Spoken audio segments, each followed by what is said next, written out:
sa awit 106 verse 1, purihin si Yahweh at magpasalamat sapagkat siya ay mabuti. Ang pag-ibig ng Diyos ay di kukupas at mananatili. Kaya po, Ama, ikaw po ay aming pinapupurihan, ikaw po ay aming sinasamba, ikaw po ay aming dinadakila at niluluwalhati.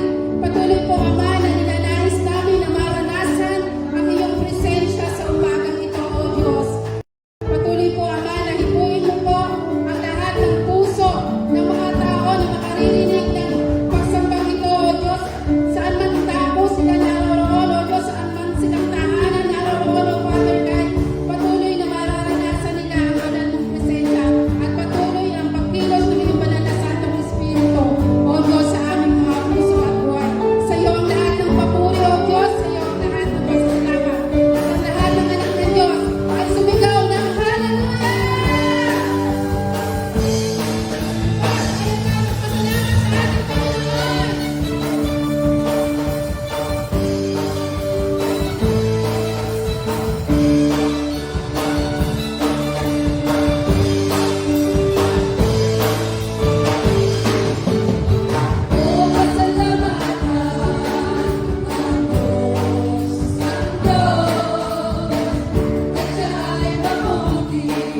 dakila ng pangalan, Panginoon.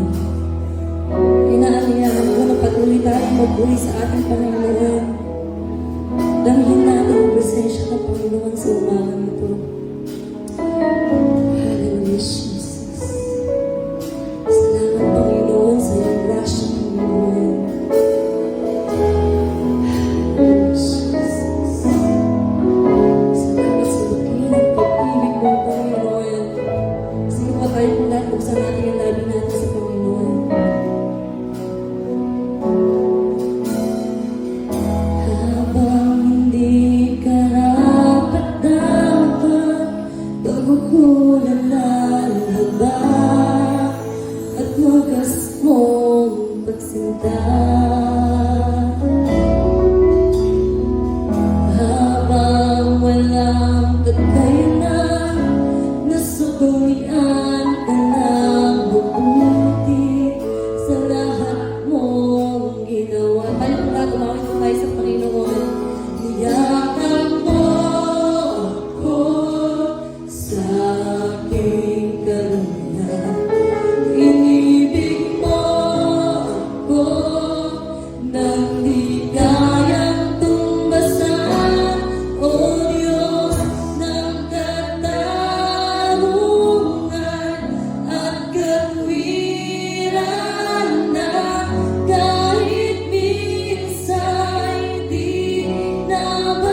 Pupurihin ka, O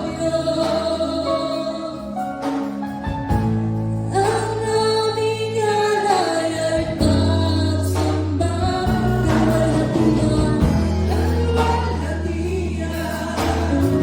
Buong kahangalan, kapangyarihan mo'y walang katulad.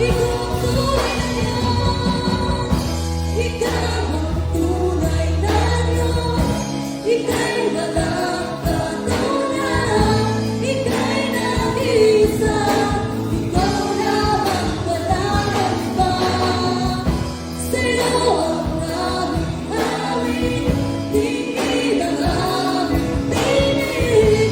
Isisigaw sa mundo, ikaw ang tunay na Diyos. Ikaw ang tunay na Diyos, ika'y walang katulad. Ika'y nag-iisa, ikaw lamang walang iba. Sa'yo ang aming hawin, tingin ang aming tinig. Isisigaw sa mundo, ikaw ang tunay na Diyos, ika'y walang katulad. Ika'y nag-iisa, ikaw lamang walang iba. Sa'yo ang aming hawin, tingin ang aming tinig. Isisigaw sa mundo, ikaw ang tunay na Diyos. Ikaw ang tunay na Diyos, ika'y walang katulad. Ika'y nag-iisa, ikaw lamang walang iba. Sa'yo ang aming hawin, tingin ang aming tinig. Ano yung dakilang pag-ibig mo, Diyos? Sisigaw sa mundo, ang iyong kahilingan, Panginoon. Sisigaw sa mundo, ikaw ang Diyos na makapangyarihan. Sisigaw sa mundo, ikaw ang Diyos na nagpapayunako. Sisigaw sa mundo,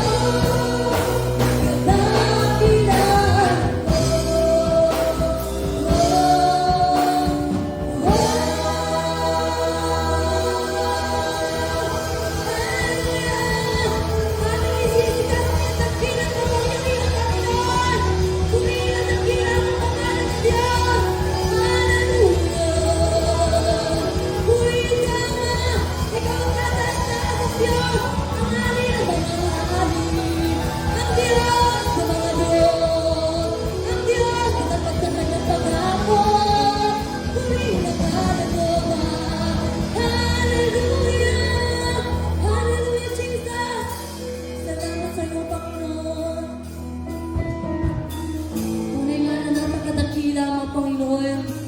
And Lord, dapat lamang, Panginoon, ibigay namin yung pinaka-the-best namin pagpupuri sa iyo, Panginoon. Kulang nga, Panginoon, nakabangha-bangha ang iyong mga gawa, Panginoon.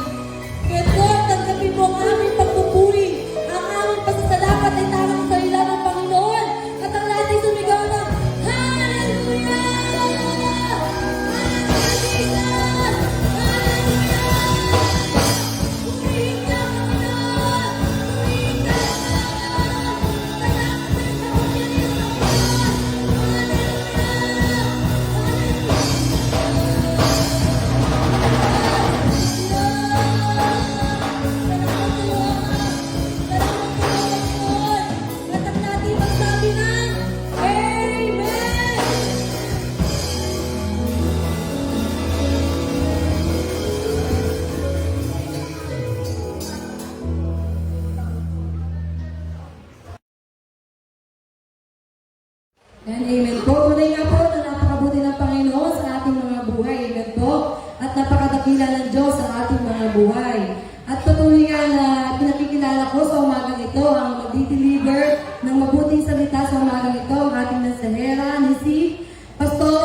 ina Jeronimo. Salamat po sa kanyang buhay.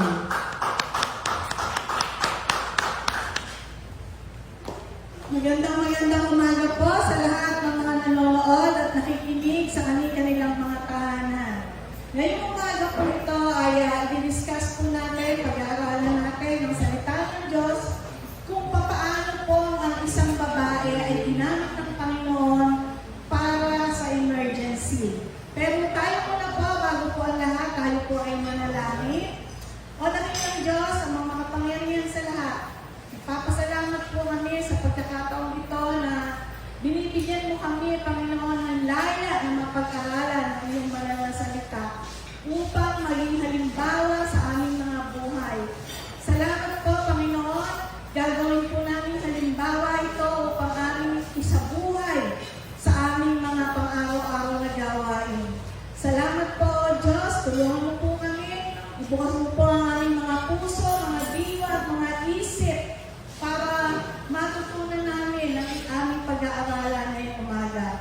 Salamat po, Diyos. Pagpalain niyo po ang iyong mga anak na nanonood at nakikinig sa live streaming na ito na aming ginagawa sa Jesus God's Word to All People Church. At Panginoon, pagpalain mo po ang iyong mga anak, bigyan niyo po sila ng desire para matutunan lahat ang mga salita mo sa araw na ito. Maraming salamat po. Pinupuri ka po namin at pinasasalamatan sa pangalan ng iyong anak na si Jesus at ang lahat po'y nagsabi na Amen. Palakpakan nga po natin ang Panginoon. So, ang ating pong lesson for today is Esther, the woman for an emergency. Paano po ba nabuhay si Esther? Ganito po yun. Noong una po, may mag-asawa po isang hari at isang babae na ang pangalan ay Vashti.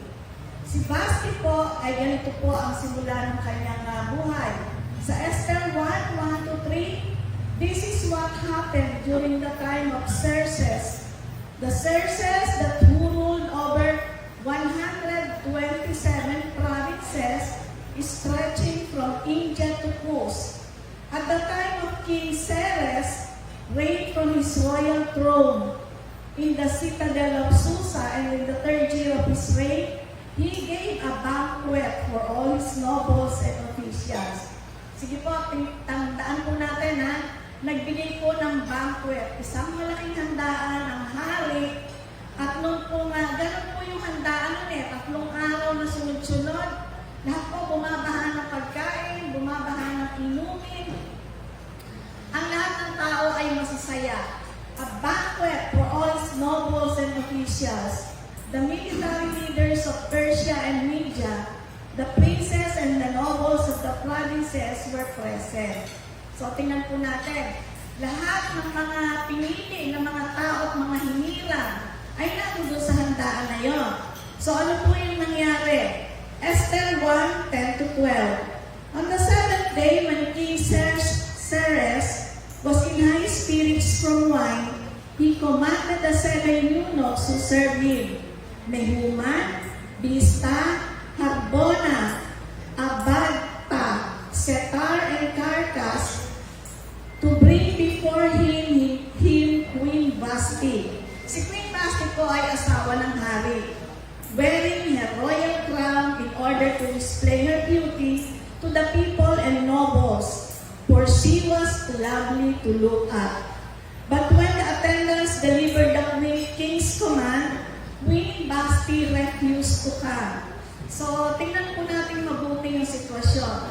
Ipinatawag ng hari ang reyna na magsuot ng kanyang royal suit. Isusuot po niya yung kanyang royal suit dahil siya ay napakaganda at ipagmamalaki ng hari ang kanyang kagandahan sa kanyang buong nasasakupan. Pero ano po yung nangyari? Queen Vashti refused to come. Then the king became furious and burned with anger. So, tungayan po natin sa Esther 1:19. Therefore, if it pleases the king, let him issue a royal decree and let it be written in the law of Persia and Media, which cannot be repealed, that Vashti is never again to enter the presence of the king.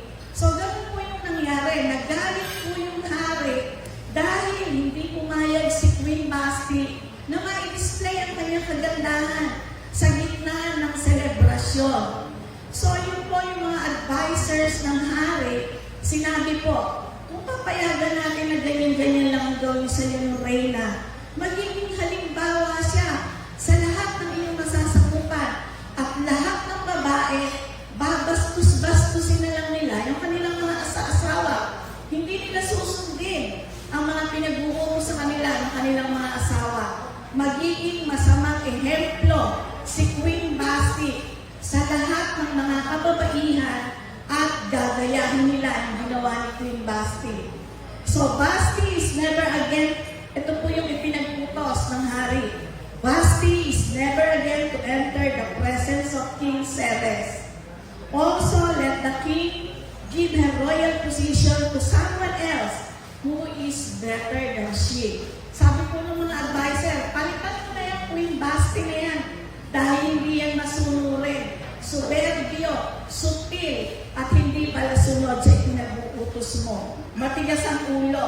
So sabi po, ibigay na lang yung kanyang posisyon sa ibang babae. So ganito po ang nangyari. Kaya po lumitaw si Esther. Esther made queen. So si Esther na po yung naging reyna. Paano po siya naging reyna? Nagkaroon po ng beauty pageant. So nagkaroon po ng paligsahan from among the women sa kaharian. Binubuo po ng 127 provinces ay nagkaroon ng paligsahan kung sino ang pinakamaganda sa lugar na yon.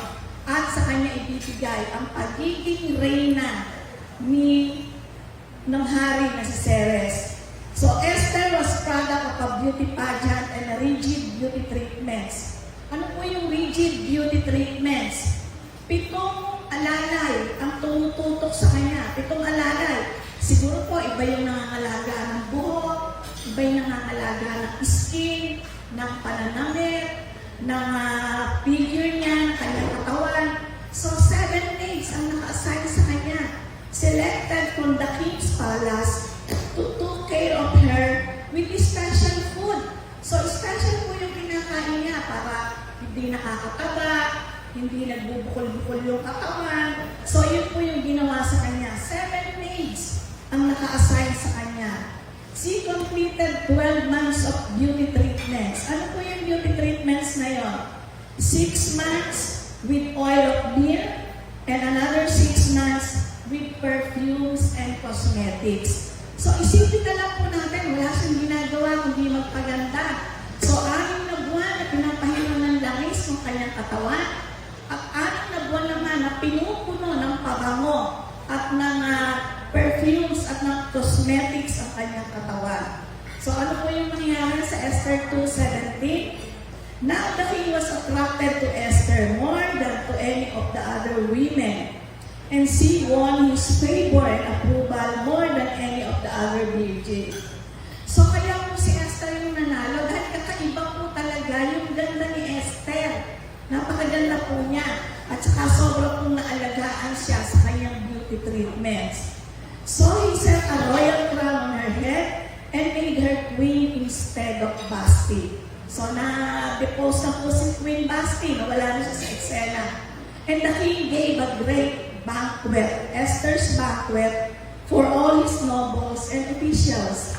He proclaimed a holiday throughout the provinces and distributed gifts with royal liberality. Grabe po talaga maghanda yung hari na yun. So sabi po kanina, yung naghanda siya, napakarami pong mga alak at ang alak ay inihahandog, ibinibigay sa mga bisita na walang lubay na nakalagay sa gold cup. So napakaramihan po ng ginagawang handaan ng mga panahon na yun. So ito po si Mordecai. Si Mordecai po ay pinsa ni Esther. Si Esther po wala nang magulang, wala nang ama, wala nang ina. Kaya po si Mordecai na lamang na pinsan niya ang nag-alaga sa kanya. Inalagaan po siya na parang tunay na anak. So tingnan po natin to. Sa Esther 2:21-23. When the virgins were assembled a second time during the time Mordecai was sitting at the king's gate, Bigtana and Teres, 2 of the king's officers who guarded the doorway, became angry and conspired to assassinate King Xerxes. But Mordecai found out about the plot and told Queen Esther. So nakita po ni Mordecai yun, na namanmanan ni Mordecai na mayroong nagpa-plot na patayin yung hari. So nandun po siya sa city gate, sa gate ng palasyo ng hari. So naamoy po niya yung plot na yun, na patayin yung hari. So ang ginawa po ni Mordecai, sinabi niya yung balak na patayin ng hari, sinabi niya kay Esther.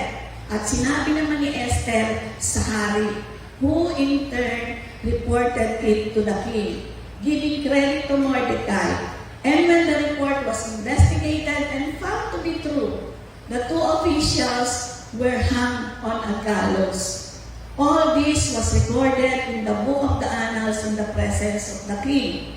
So tandaan po natin na si Mordecai ang nakadiscover ng plot na papatayin ng hari. Kaya isinumbong niya kay Esther, at si Esther naman, sinabi niya yun sa kanyang asawang hari. So, ganito po yung nangyari. Si Haman naman ay pinuno ng mga sundalo. Haman sila to destroy the Jews. Naglalit po si Haman kasi, ito po sa Esther 3:1 and 2. After these events, King Xerxes honored Haman, son of Hammedatha the Agagite, elevating him and giving him a seat of honor higher than that of the other nobles. All the royal officials of the king's gate knelt down and paid honor to Haman, for the king had commanded this concerning him. So lahat po ng tao lumuluhod at nagbibigay pugay kay Haman. So iyon din po yung iniutos ng hari dahil may mataas siyang katungkulan sa kanyang kaharian. But Mordecai would not kneel down or pay him honor. Si Mordecai lang po ang hindi lumuluhod sa kanya. Kasi po si Mordecai ay isang Jew. At hindi po siya dapat lumuluhod lamang kung kami ng tao. Dahil Diyos lamang yung kanyang sinasamba at niluluran. So sabi po ng Esther 3:5, when Haman saw that Mordecai would not kneel down or pay him honor, he was enraged. Yet, having learned who Mordecai's people were, he scorned the idea of killing only Mordecai. Instead, Haman looked for a way to destroy all Mordecai's people, the Jews, throughout the whole kingdom of Xerxes. Alam niyo po, hindi po ipinaalam ni Mordecai na pinsan niya si Esther at hindi din po ni-reveal ni Esther ang kanyang lahi na siya pala ay lahi ng mga Hudyo. Itinago po nila yon sa kanilang mga sarili. Hindi nila in-announce. So Mordecai persuades Esther to help. Ganun na nga po yung nangyari. Nagalit na po si Haman kay Mordecai. So ang ginawa po ni Mordecai, humingi na po siya ng tulong kay Esther na kanyang pinsan na ngayon ay reyna na dahil asawa na ng hari. So sa Esther 4:7-8, Mordecai told him everything that had happened to him, including the exact amount of money Haman had promised to pay into the royal treasury for the destruction of the Jews. He also gave him a copy of the text of the edict for their annihilation. Linipunin na po talaga yung mga Jew, which had been published in Susa, to show that Esther and explain it to her. And he told it to him to urge her to go to the king's presence to beg for mercy and plead with him for her people. So, tingnan po natin, paano po kaya sabihin ni Esther yung sa hari na sila ay balak patay ni Haman? Si Haman po ay top leader ng hari. So, kaya po ito po sa Esther 4:15. Then Esther sent this reply to Mordecai, "Go, gather together all the Jews who are in Susa and fast for me." So, nung araw po, nag-fast po sila. Sabi niya, "Do not eat or drink for 3 days, night or day. I and my maids will fast as you do. When this is done, I will go to the king even though it is against the law, and if I perish, I perish." So sabi po, it is against the law. Kasi po, nung mga panahon na yon, kahit asawa ka pa ng hari, pag hindi ka ipinapatawag ng hari, huwag kang pupunta dahil ang punishment ay papatayin ka. So, ang sabi po ni Esther, matapang po niyang sinabi. Sabi niya, pupunta ako sa hari para sa problema na yan. Napapatayin lahat ng aking kalahi. Pupunta ako sa hari, magmamakaawa ako sa kanya. Nai-spare niya ang ating mga buhay. So, sabi niya, even though it is against the law, and if I perish. Pero bago po nangyari yun, nag-fast muna po sila yung lahat ng mga Jews at lahat ng mga maids ni Esther, nag-fast po sila for 3 days and 3 nights na wala silang kinakain at wala silang iniinom at nanalangin sila sa Panginoon na iligtas ang kanilang mga buhay. Sa Esther 5:1-2, on the 3rd day, Esther put on her royal robes and stood in the inner court of the palace in front of the king's hall, facing the entrance. When he saw, nakita po ng hari, when he saw Queen Esther standing in the court, he was pleased with her and held her out to her the gold scepter that was in his hand.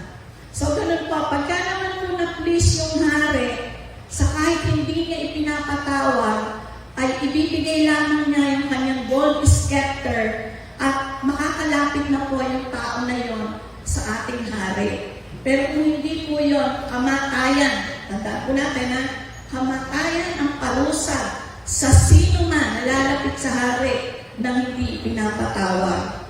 So Esther approached and touched the tip of the scepter. Naghandaan po, meron 2 banquets for the king and Haman. Nagkaroon ng 2 handaan. Sabi kasi ng hari, ano yon, mahal kong Esther? Ano ba yung iyong kahilingan? Bakit ka narito? Hilingin mo kung ano man gusto mong hilingin, kahit kalahati ng aking kayamanan, ibibigay ko sa iyo. So, ganun po na please ang hari kay Queen Esther. So, Mordecai honored. Ito po, sa Esther 6:1. Meron pong isang gabi na matutulog na yung hari, hindi siya nakatulog. That night, the king could not sleep. So, he ordered the book of the Chronicles of the record of his reign to be brought in and read to him. It was found recorded there that Mordecai had exposed Bigthana and Teres, 2 of the king's officers who regarded the doorway, who had conspired to assassinate the king Xerxes. What honor and recognition has Mordecai received for this?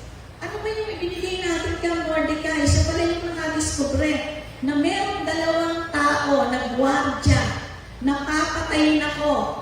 Eh nadinig ni Mordecai, sinumbong kay Reyna Esther, na sinabi naman ni Esther sa hari, ano ba yung gantimpala na naibigay natin kay Mordecai ng mga panahon na yon? Tingnan po natin ang result ng prayer and fasting. Bakit nung gabi na yon, hindi makatulog ang hari at ipinakuha niya yung chronicle na nagtatalang na kasaysayan sa pagpaplano na siya ay patay ng hari at nadiskubre po yan ni Mordecai. Sabi niya, what honor and recognition has Mordecai received for this? The king asked, nothing has been done for him. Wala po, wala lang. Na-record lang. Wala naman tayong ginawa tungkol doon sa reward sa kanya. So, sabi po ng kanyang mga attendants. So, ang tinanong po ng ating hari ay ganito. Si Haman po ang tinanong ng hari. Sabi niya, may utang pala akong reward para kay Mordecai dahil iniligtas niya yung aking buhay. Ano kaya ang dapat kong gawin kay Mordecai? Iniisip ng hari. So, isipin po natin, di po ba si Haman kanina, gusto niyang patayin si Mordecai dahil ayaw lumuhod at ayaw magbigay galang sa kanya bilang pinuno ng kaharian ng ating hari. So, ganito po. Si Esther po, Esther 6:7-9. So, he answered the king. Ito po, tinanong po ng hari si Haman na nagbabalak na pumatay kay Mordecai. So, sabi po ni Haman, so he answered the king, for the man the king delights to honor, have them bring a royal robe.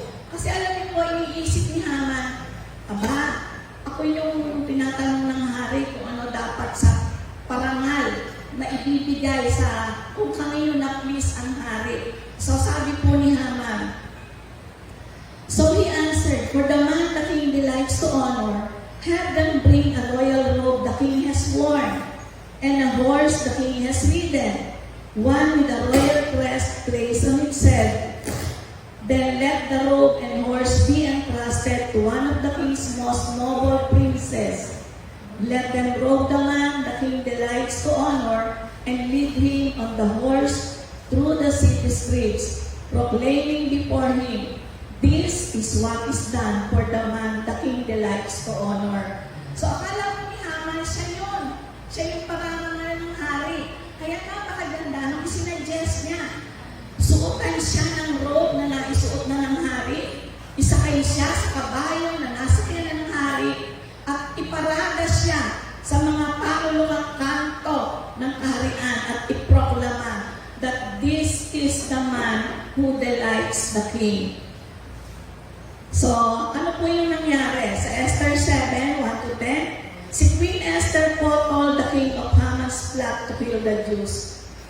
So, sinabi na po ni Esther yung katotohanan na gustong patayin ni Haman ang lahat ng mga Hudyo sa ilalim ng kanilang kaharian. The king ordered Haman that he be hanged on the 75-feet high gallows he had prepared for Mordecai. So, galit na galit nga po si Haman kay Mordecai. So, ang ginawa niya, gumawa siya ng 75 feet tall na bitinan ng mga salarin para ibitin at patayin si Mordecai. Pero ang naging pasya po ng hari, dahil yun po yung nagkaroon pala ng honor si Mordecai na ibinigay sa kanya, si Haman ang naibitin sa 75 feet gallows na ginawa niya para kay Mordecai. Di mo ba napakaganda? Kapag po tayo nag-iisip ng masama sa ating kapwa, nag-iisip tayo na siya ay patayin, yung pala yung ating ginawa na trap para doon sa tao na galit tayo, doon pala tayo isasabit. So siya po yung isinabit ko sa 75 feet high gallows na pinarepare niya para kay Mordecai. So balikan po natin si Esther. Tingnan po natin. Ano po yung mga katangian ni Esther? Meron po siyang beauty. Napakaganda po niya sa Esther 2:7. Mordecai had a cousin named Hadassah. Hadassah po, siya din po yung si Esther, whom he had brought up, and because he had neither father nor mother, this girl was also known as Esther, was lovely in form and features, and Mordecai had taken her as his own daughter when her father and mother died.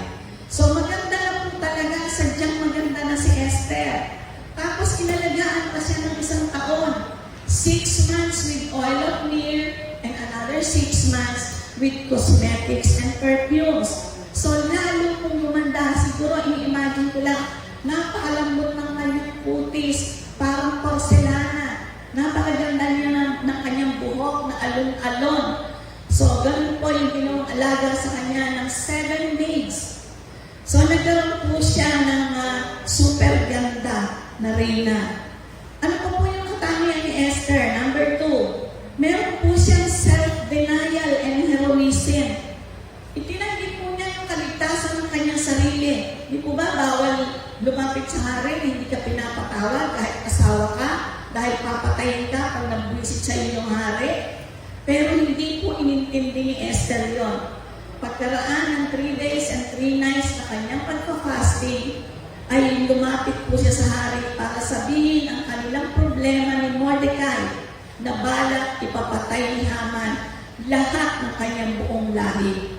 So sa Esther 4:15-16, then Esther sent this reply to Mordecai, go, gather all the Jews who are in Susa and fast for me. So nag-fast po sila. Do not eat or drink for 3 days, night or day. I and my maids will fast as you do. When this is done, I will go to the king, even though it is against the law, and if I perish, I perish. So hindi po inintindi ni Esther yung kanyang sarili. Sa halip, iniisip niya yung kanyang mga kalahi, yung kanyang mga kalibig, ipapatay ni Haman dagahaman. Ano pa po meron siya? Characteristics number 3, tak. Meron po siyang tak. Esther 5:8. If the king regards me with favor, and if it pleases the king to grant my petition and fulfill my request, let the king and Haman come tomorrow to this banquet. I will prepare for them. Then I will answer the king's question. Di po ba? Natatandaan niyo, sabi kanina ng hari, nung lumapit si Queen Esther, sabi niya, ano yung gusto mo? Kahit kalahati ng aking kayamanan, ipagkakaloob ko sa iyo. Pero hindi pa po sinabi ni Esther sa mga panahon na yon. Sabi niya, maghahanda ako para sa inyo ni Haman. Bukas, inaanyayahan ko kayo, masaluhan ako sa aking handa. So sabi po niya, then I will answer the king's question. Number 4 of Esther's characteristics, meron po siyang courage. Napakatapang po niya. Esther 7:6. Esther said, the adversary and enemy is this vile Haman. So, nung inipitan na po niya sa isang gathering, sa isang handaan, si Haman at ang hari, sinabi niya, point blank, tinuro niya, ito po si Haman. Siya po ang enemy, siya po ang kalaban ng aking mga lahi, at gusto po niya kaming ipapatay. So, diretsahan po. Then Haman was terrified before the king and queen. So, syempre po, natakot na po si Haman kasi sa harap ng hari, sinabi ni Esther na siya nga ang may balak na ipapatay ang kanyang buong lahi. Number 5 of her characteristics, Esther 8:3-6. Esther again pleaded with the king, falling at his feet and weeping. She begged him to put an end to this evil plan of Haman the Agagite, which he had devised against the Jews. Then the king extended a gold scepter to Esther, and she arose and stood before him.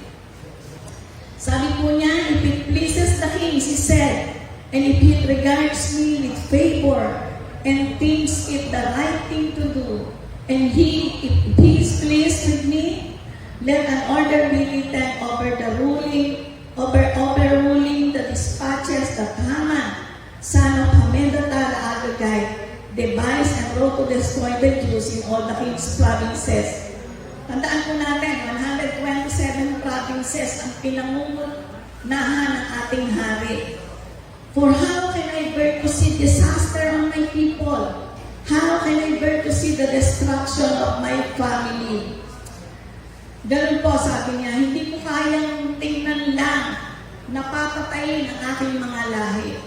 So, number 6 of Esther's characteristics, she is a notable woman. Notable woman po siya.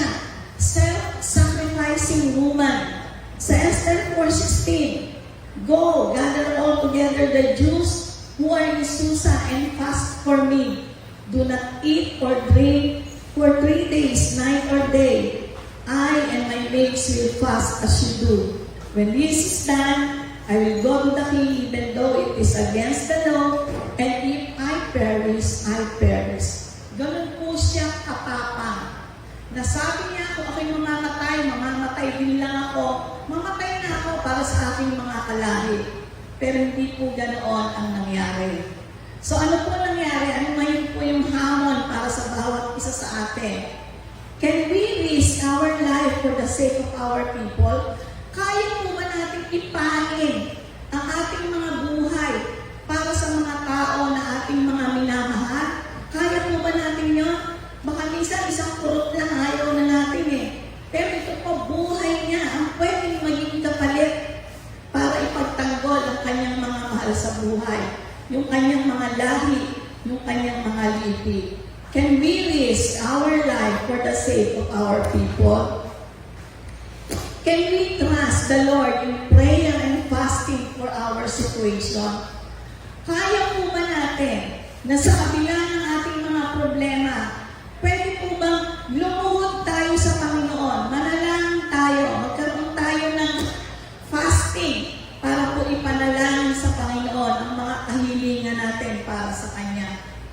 At panghuli, can we be a woman of emergency? Kaya po ba natin na maging woman of emergency sa kung kinakailangan, sa biglang pangangailangan po ng ating serbisyo. Kaya po ba natin itaya ang ating mga buhay para sa kapakanan ng ating mga mahal? So tayo po ay hinahamon sa nabasa natin, napag-aralan natin na buhay ni Esther, na kung papaano po itinaya niya ang kanyang buhay para sa kanyang mga mahal. So tayo po ay manalangin. Yes, dakilang Diyos, ang mga kapangyarihan sa lahat. Nagpupuri po kami at nagpapasalamat sa iyo, Panginoon. Salamat po sa pagtuturo ng buhay ni Esther at maging halimbawa na aming tatahatin